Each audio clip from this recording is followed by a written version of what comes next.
নাশুকরিয়া করার কোনো সুযোগ নাই।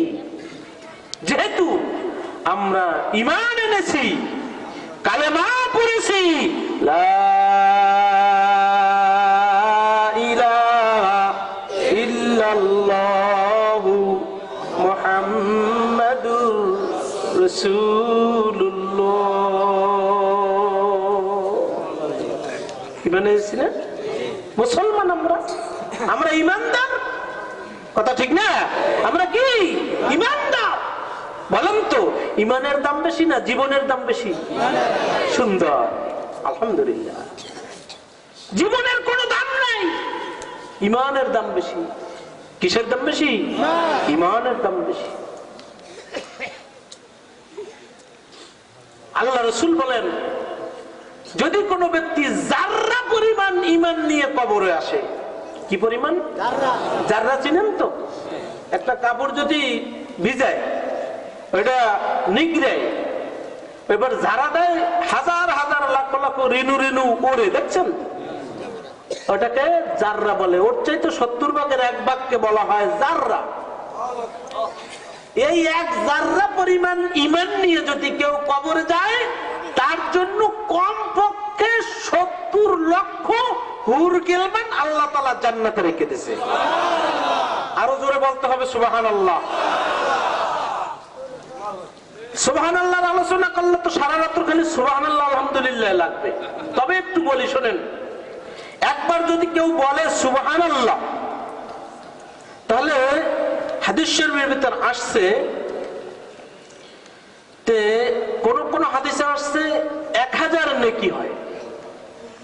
সুবহানাল্লাহ বলবেন না আপনারা? কায়েশা হুজুরের নাম শুনছেন? নেসারাবাদ, জালকাঠি নেসারাবাদ কায়েশা হুজুর, ওনার জীবনী পড়ে দেখেন। ওনার জীবনীতে একটা কথা লেখছে যে দুনিয়াতে মুসলমান বিভিন্ন পদের আছে। একদল মুসলমান আছে নাকেস মুসলমান। কি মুসলমান?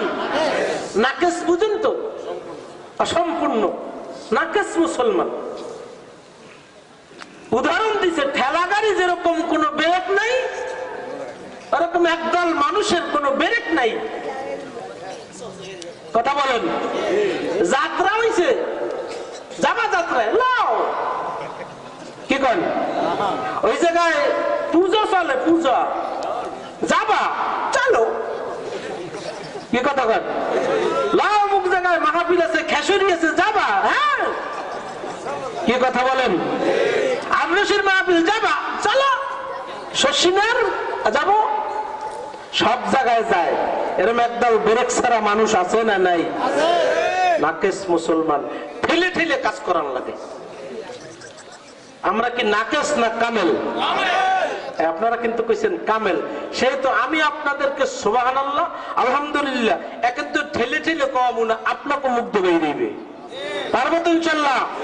পারবো? একটু আওয়াজ দিয়ে দেখি, একটু আল্লাহু আকবার বলেন তো। আল্লাহু আকবার, সুবহানাল্লাহ।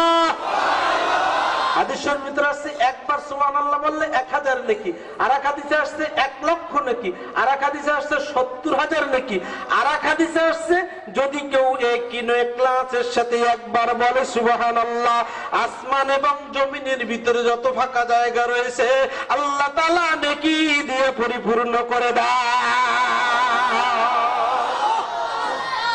একবার সুবহানাল্লাহ। জিন্দা অবস্থায় সব জায়গায় নেক, সব জায়গায়। মৃত্যু অবস্থায় কোন দিকে আসলাম এই তো করতে না। এক আল্লাহর ওলি কবরের কিনার থেকে যাইতেছে, দেখতেছে কবরের ভিতরে কোরআন তেলাওয়াত করছে এক কোরআনের হাফেজ। কি করতেছে? কোরআন তেলাওয়াত করতেছে। আল্লাহর ওলি চক্ষুটা বন্ধ করে এইবার ওই কবরবাসীর কাছে জিজ্ঞেস করতেছে, ও হাফেজ সাহেব, কোরআন তেলাওয়াত করতেছেন, কারণ কি? হাফেজ সাহেব বলতেছে, হুজুর আমি একজন কোরআনের হাফেজ, তো আমি কোন এক ব্যক্তি